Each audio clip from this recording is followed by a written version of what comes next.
oh hadis itu nggak bisa diterima, itu kan baru muncul 200 tahun setelah wafatnya Nabi. Nah itu menunjukkan dia nggak paham hadis. Jadi kalau nggak paham sesuatu nggak usah banyak komentar. Baik, jadi kalau ada yang mengatakan lagi ini lemah, ini kuat, sampaikan aja gini, Mas siapa namanya? Asep, ini Mas Asep ya. Awas, ini penting nih, kalau nggak belajar ilmu hadis, nggak tahu ilmu hadis, nanti komentarnya berantakan. Ya asal bicara saja.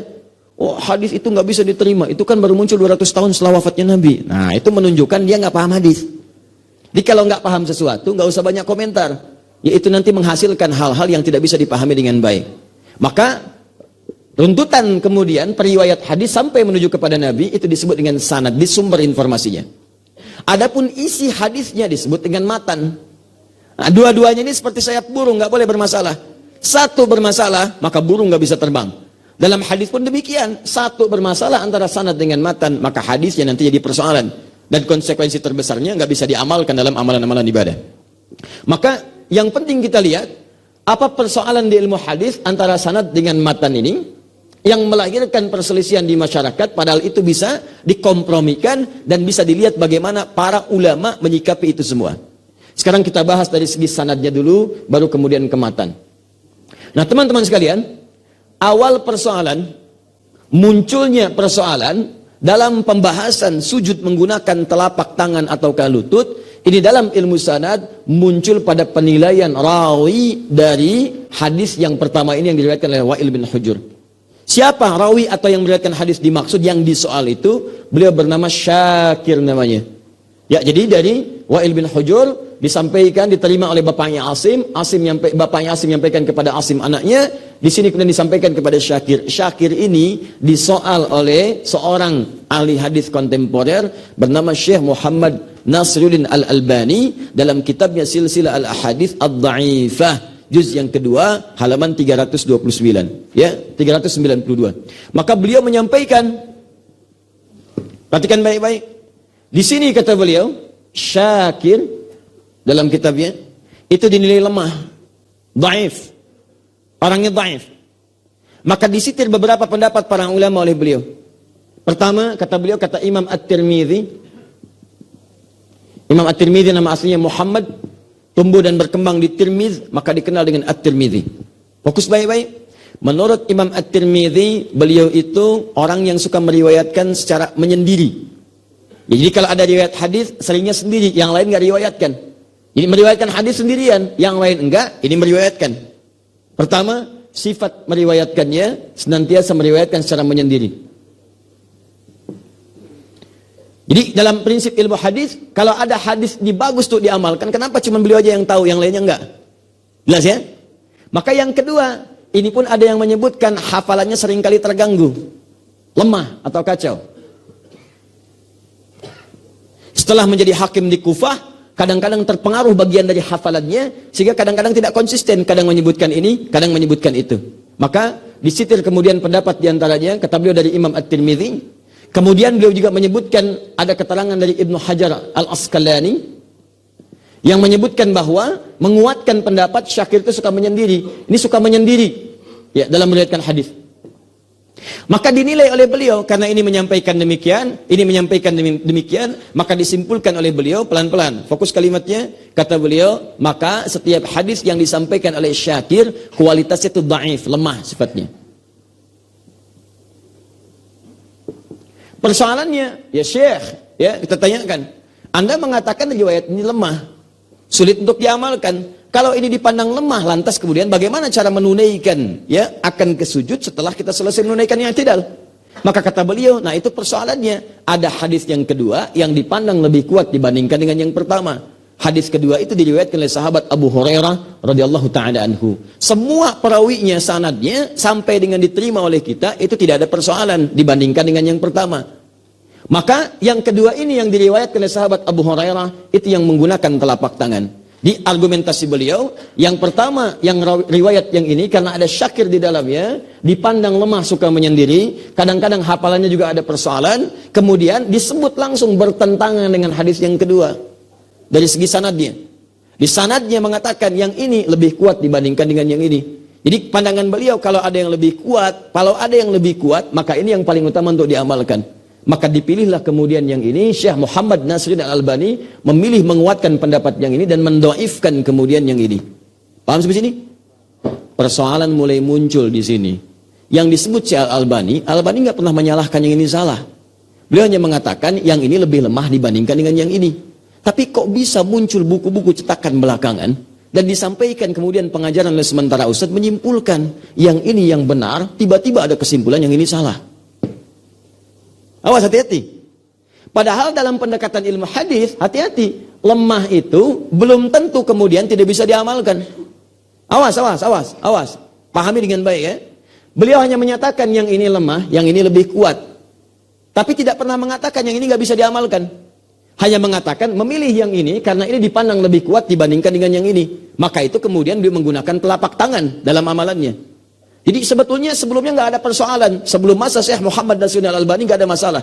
Semua ada yang mengamalkan lutut, ada yang mengamalkan telapak tangan. Ketika beliau menulis kitab Silsilah Al-Hadits Ad-Dha'ifah, ya juz yang kedua di halaman 392 tadi, diruntutkan, oh yang ini lemah, yang ini kuat, ini lebih kuat dibandingkan dengan yang ini. Maka saya memilih yang ini dibandingkan dengan yang ini. Paham?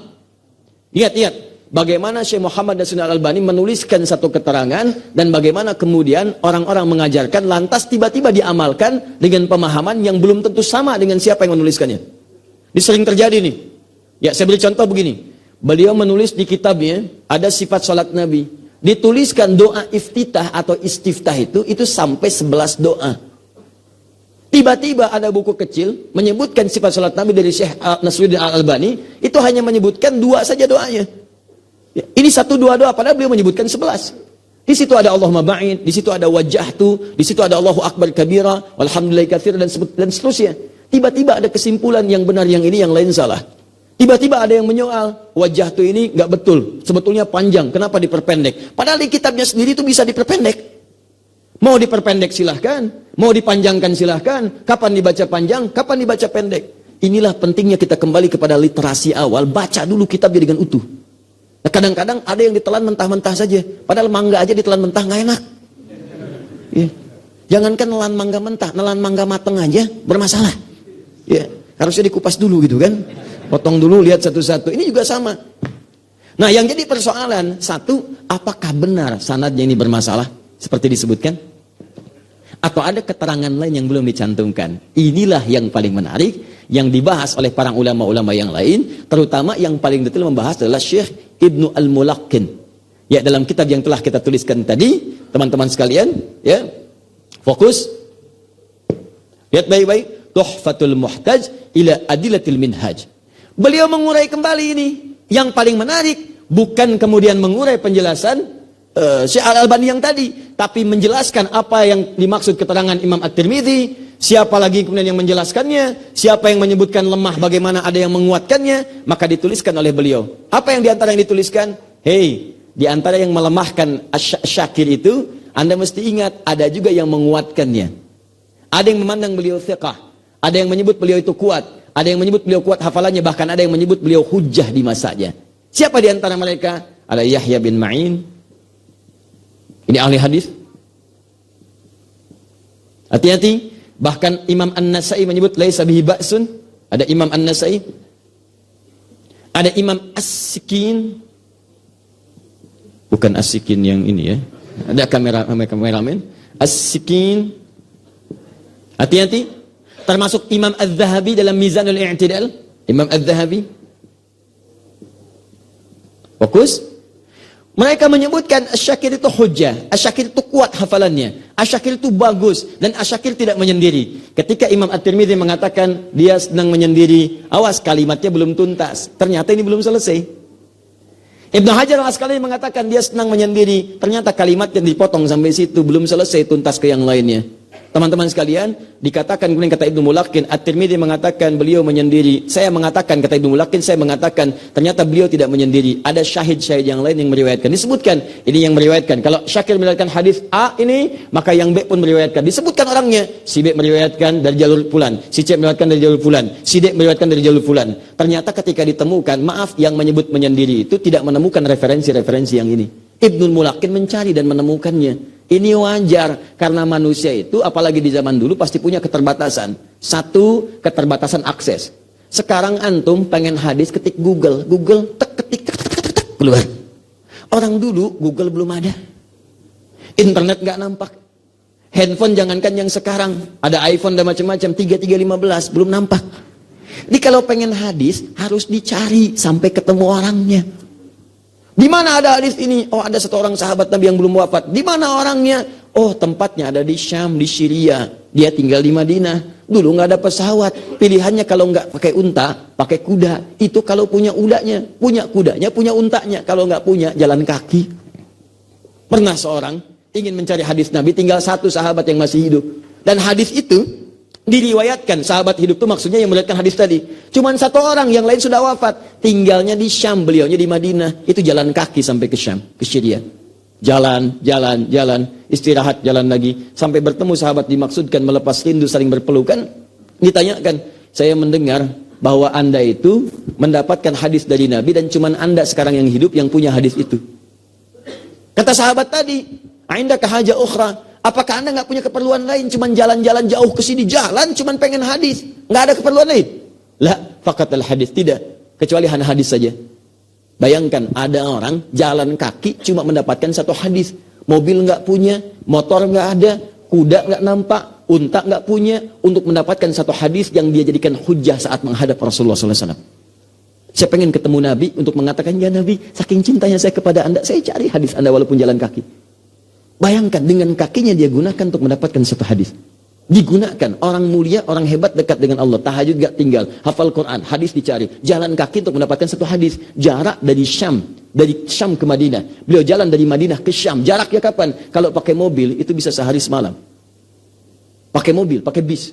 Ini jalan kaki. Orang mulia dekat dengan Allah, rajin tahajud, hafal Quran, nyari hadis jalan kaki yang jarak dia pakai bis 1 hari 1 malam. Bayangkan dengan antum. Silahkan cek, semulia apa antum di hadapan Allah Subhanahu wa taala. Sahabat bukan, tabi'in bukan, tahajud kadang kerjakan, kadang tinggal. Ya, imam kalau kepilih, kalau enggak makmum pun jarang, gitu kan? Baik, silahkan cek. Sekarang kurang apa? Dulu sahabat 1 hadis dikejar-kejar, antum ustaz datang sendiri. Nyampaikan lebih daripada 1 hadis, 2 hadis, 3 hadis, 4 hadis, 5 hadis, ada yang 10 hadis. Ustaz datang sendiri, nerangin sendiri, nulis sendiri, ngapus sendiri, direkam juga. Kadang dibagikan, WhatsApp-nya gratis, bukunya gratis, gitu kan? Belum mau datang juga. Terus cita-cita pengen ke surga. Ya. Gimana ya cara memahaminya, susah saya juga. Coba deh gitu ya. Kadang-kadang tuh kita mesti pikirkan jujur. Ya, keuntungan pengen banyak, modal nggak ada. Kalau modal dikit masih mendingan. Nih modal sudah nggak ada, keuntungan pengen banyak. Pengen ke surga, amalan kosong. Ya, itu sesuatu yang menurut saya perlu direvisi gitu ya. Ya, coba perlu cek kembali. Nah, ini gambarannya teman-teman sekalian. Jadi ini bagian yang pertama menyebutkan setelah digali, dicari. Apa kata sahabat tadi? Ah, kamu beruntung. Saya berikan kabar gembira kepadamu, dibayar tuntas langsung perjalanannya. Saya mendengar dari Nabi SAW, beliau bersabda, lihat kalimatnya, man salaka tariqan yaltamisu fihi ilman sahalallahu lahu tariqan ilal jannah. Siapa yang melangkahkan kakinya, menyiapkan dirinya, menempuh jalan walaupun sulit untuk mendapatkan pengetahuan, maka Allah akan balas setiap langkahnya dengan meringankan dia ke surga. Dengan meringankan dia ke surga. Dibalas tuntas perjalanannya dengan hadis surga bagi orang yang menuntut pengetahuan. Tapi poinnya yang ingin saya sampaikan, kembali kepada yang ini teman-teman sekalian, itu ketika digali, awas hati-hati, fokus. Nah, di antara para periwayat hadis, bahkan ada yang kemudian menuliskan dalam kitabnya, tidak semua punya akses untuk mendapatkan hadis itu. Kenapa? Anda bisa bayangkan begini, Imam At-Tirmidzi tinggalnya di Tirmidz. Kalau beliau ingin mendapatkan hadis ke Irak, harus jalan ke Irak. Tiba-tiba ada 3 orang, satu di Irak, satu di Mesir misalnya, yang satu lagi di tempat yang lebih jauh, misal di Madinah. Maka Anda mesti bayangkan, dari Irak, jalan lagi ke Madinah. Dari Madinah, jalan lagi ke Mesir. Tidak semua punya akses yang bisa didapatkan untuk mengumpulkan semua hadis itu. Makanya selevel Imam Al-Bukhari pun tidak bisa mengumpulkan semua hadis. Hadis yang tidak ditemukan di Al-Bukhari ditemukan di Muslim. Imam Muslim pun tidak punya keterbatasan. Kalau akses yang nggak sampai, maka dibatasi oleh maut. Begitu meninggal, ada hadis yang belum dikumpulkan. Al-Bukhari nggak meriwayatkan, Imam Muslim tidak menuliskan. Maka muncul belakangan namanya Imam Al-Hakim dari Naisabur, dikenal dengan Imam Al-Hakim Al-Naisaburi. Maka beliau cari Imam Al-Bukhari syaratnya hadisnya apa? Dikumpulkan syaratnya. Imam Muslim syaratnya apa? Dikumpulkan syaratnya. Maka berbekal dua syarat Al-Bukhari dan Muslim ini, beliau mencari hadis-hadis yang belum diriwayatkan oleh Imam Al-Bukhari dan Muslim. Maka ditemukanlah, begitu ditemukan dikumpulkan. Kata beliau, saya susulkan hadis-hadis ini kepada syaratnya Imam Al-Bukhari dan Muslim yang belum didapatkan oleh mereka. Syaratnya sesuai Al-Bukhari, syaratnya sesuai Muslim. Cuma karena keduanya punya keterbatasan, belum mampu menemukan hadis ini. Saya dapatkan, saya susulkan. Dalam bahasa Arab, yang disusulkan disebut dengan Al-Mustadrak. Maka dikenal kitab ini dengan kitab Al-Mustadrak, karya Imam Al-Hakim An-Naisaburi. Hadisnya sahih, sama dengan persyaratan Al-Bukhari dan Muslim. Nah, sifat ini ingin saya terangkan di sini. Imam At-Tirmidzi menemukan satu pendapat ini menyendiri. Ternyata ada yang menyebutkan yang lain. Kata Ibnu Al-Mulaqin, tidak menyendiri. Ternyata ditemukan di tempat lain ada yang meriwayatkan hadis yang sama yang disebutkan oleh Syakir. Jelas?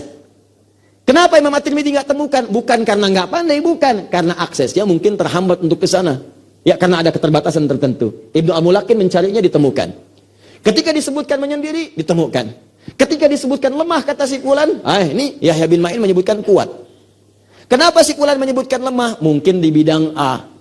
Kadang-kadang di bidang A kan nggak bisa menguasai semuanya. Silahkan cek para sahabat. Apakah semua sahabat menguasai semua bidang? Tidak. Ada yang paham fikih? Paham. Ada yang paham tafsir? Bahkan ada yang tidak mengerti fikih, tidak mengerti tafsir. Ya, bahkan sampai bertanya kepada Nabi, salah menyimpulkan. Ya Rasulullah, kapan saya puasa? Kapan buka? Turun kemudian Quran surah kedua ayat 187. Ya, hatta yatabayyana lakumul khaytul abyad minal khaytil aswadi minal fajr. Sampai kata Nabi turun ayat, kalau udah nampak benang putih dari benang hitam, kamu puasa di situ. Puasa. Benang putih tampak, benang hitam sudah nggak ada. Maka pulang dia ke rumahnya, cari dua benang. Satu benang hitam, satu benang putih. Tidur dia. Begitu mau bangun dia lihat masih benang hitam. Begitu dia lihat lagi benang hitam, ini cahaya udah mau muncul, tapi kenapa masih hitam? Akhirnya dia lihat dari sudut yang lain, oh kelihatan putihnya. Dia datang kepada Nabi, ya Rasulullah, ini bagaimana? Saya lihat lagi, lihatnya benang yang hitam lagi. Lihat lagi, benang yang hitam lagi. Kemudian saya lihat arah yang lain benang putih. Nabi ketawa. Ketawa Nabi. Begitu ketawa, beliau sampaikan pada sahabat yang lain, dia agak berkurang pengetahuannya. Maksud di sini, maksudnya nggak paham dalam masalah ini. Yang saya maksud bukan kamu cari dua benang. Yang saya maksud ketika datang fajar, itu bahasa ungkapan kinayah dalam ilmu balaghah. Kinayah, bukankah malam itu gelap? Begitu fajar datang, lihat, seperti besatan yang putih kan? Sama dengan Anda kemudian menaruh kain yang gelap, yang hitam, tiba-tiba Anda tarikan benang putih di situ. Akan kelihatan kan? Ada satu yang beda. Seperti itulah digambarkan dalam suasana Al-Quran. Al-Quran itu tinggi. Ya, bahasanya tinggi. Kata Al-Quran, seperti kamu membentangkan benang putih di atas kain yang hitam. Seperti itulah fajar. Begitu tadinya gelap. Kalau antum padamkan lampu semuanya misalnya, cahaya yang dipadamkan, tiba-tiba ada kilatan. Putih yang memecah keheningan malam, gelap itu tiba-tiba jadi sedikit berkurang. Itulah yang dimaksud dengan fajar. Yang dimaksud dengan fajar. Jadi enggak semua sahabat itu bisa memahami seluruhnya. Karena itu kalau dihukum Syakir lemah, lemahnya di yang mana? Mungkin lemah di satu A, tapi kuat di sisi yang lain. Kenapa? Karena ada yang menyebutkan beliau hujjah, hafalannya kuat. Ternyata dalam persoalan-persoalan terkait dengan sholat, itu lebih banyak yang menyebutkan beliau itu kuat hafalan dibandingkan dengan lemahnya. Maka disimpulkan oleh para ulama setelahnya, cuman Syekh Al-Albani yang beda. Yang lain menyimpulkan bahwa ini ternyata hadisnya tidak bermasalah. Ini pun dipandang kuat, ini dipandang kuat, statusnya sama secara sanad. Siapa di antara yang menyimpulkan itu semua? Di antara level yang lebih tinggi dari Imam Al-Albani naik ke atas ada Syekh, ya misalnya Ibnul Qayyim Al-Jauziyah. Naik lagi Syekhul Islam Ibnu Taimiyah. Orang sepakat kalau antum bandingkan antara Ibnu Taimiyah dengan Syekh Al-Albani, lebih kuat Ibnu Taimiyah dari semua ilmunya. Maka beliau menilai dalam kitabnya Majmu' Fatawa, saya punya juga, saya bawa kesempatan kali ini rangkumannya. Beliau sampaikan, maka sepakat ulama. Tuh. Kalimatnya sepakat ulama. Bahwa di antara dua pilihan ini tidak ada yang bermasalah karena dua-duanya dipandang kuat untuk diamalkan. Jadi persoalan sanad tuntas teman-teman sekalian, yang ini sebetulnya sahih, yang ini pun sahih. Hanya ada kekurang lengkapan dalam menampilkan referensi sehingga disimpulkan bahwa yang ini lemah, yang ini kuat.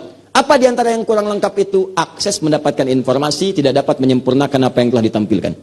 Paham sampai sini? Baik, jadi kalau ada yang mengatakan lagi ini lemah, ini kuat, sampaikan aja gini, Mas, siapa namanya? Asep. Ini Mas Asep ya. Menurut Mas Asep dengan Yahya bin Ma'in, ya, tahu Yahya bin Ma'in? Oh, Buya Yahya itu? Bukan Buya Yahya. Kalau Buya Yahya yang di Cirebon, beliau faqih dalam ini.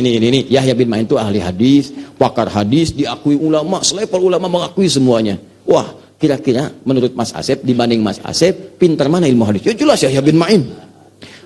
Mas Asep kenal nggak Ibnu Adz-Dzahabi? Oh nggak kenal. Itu beliau itu pengarang kitab Mizanul I'tidal. Ahli hadis tahu ini yang kurang bagus, ini yang bagus, ini yang sahih, ini yang dhaif, ini yang bermasalah, ini yang tidak. Kira-kira dengan Mas Asep bagus mana? Ya bagus Adz-Dzahabi ya tuh. Terus ada lagi An-Nasai. Kenal An-Nasai? Kenal di mana Mas Asep? Oh maksudnya dengar. Baik, ada kitab Sunan An-Nasai. Beliau orang hebat, hafal Quran, hafal hadis, nulis kitab. Menurut Mas Asep, dibanding Mas Asep dengan An-Nasai, kira-kira pintar mana? An-Nasai ya tuh. Jadi ada berapa yang pintar? 3. Ya. Satu siapa? Yahya. Kedua, Adz-Dzahabi. 3, An-Nasai. Dibanding Mas Asep, pintar siapa? Ya pintar ketiganya. Tiga-tiganya mengatakan hadis ini sahih. Mas Asep mengatakan dhaif. Jadi kira-kira yang sahih itu 3 orang itu atau Mas Asep?